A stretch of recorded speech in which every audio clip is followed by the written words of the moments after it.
let's move on to the last topic of the lesson, that is the seventh topic, thinking about time and historical period.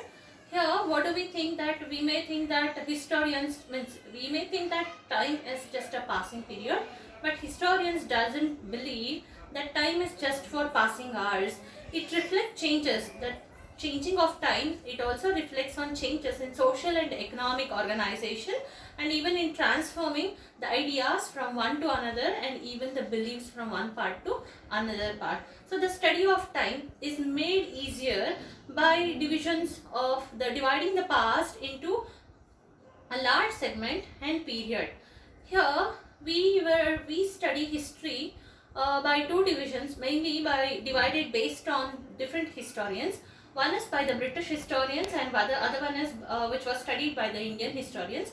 Let's see how the British historians have divided the Indian history into three major periods or segments.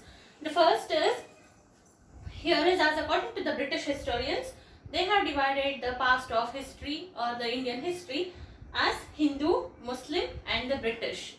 Hindu, Muslim and the British, it is nothing but what is the first segment or the period? It is Hindu.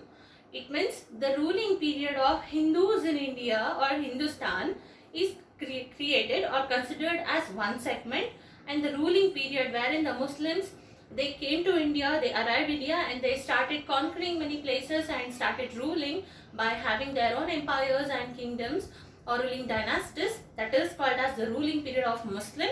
And final, it is nothing but the British, as we all know that we were ruled by the British for more than 300 years. So their ruling period from the beginning to the end till we get our independence, that is called British history. And let's move on to the history which was being divided by Indian history.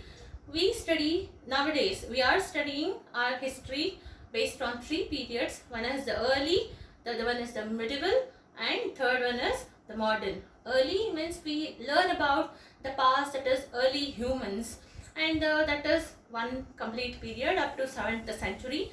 And medieval is nothing but same here, just like the rule of Muslim and the entry of the British. Modern is nothing but till the British rule was considered as a medieval. After the rule of British, it is modern. So this is how, depending on the study of or the view of historians, we have been divided the Indian history into several segments. So this 1000 years of Indian history witnessed considerable change in various fields or several areas.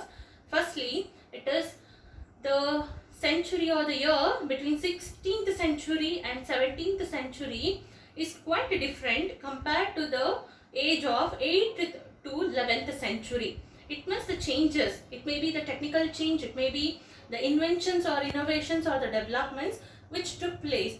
So why do we divide the history? Now we will get to know that to know when, where and what happened, to know this or to segregate this, it is important to divide the history into different parts, especially three major parts: early, medieval and modern. It is because to notice the changes, that is inventions, innovations, developments and changing divisions of history, it is very important. So during this 1000 period years of society has been reached the level of prosperity. Prosperity is nothing but successful.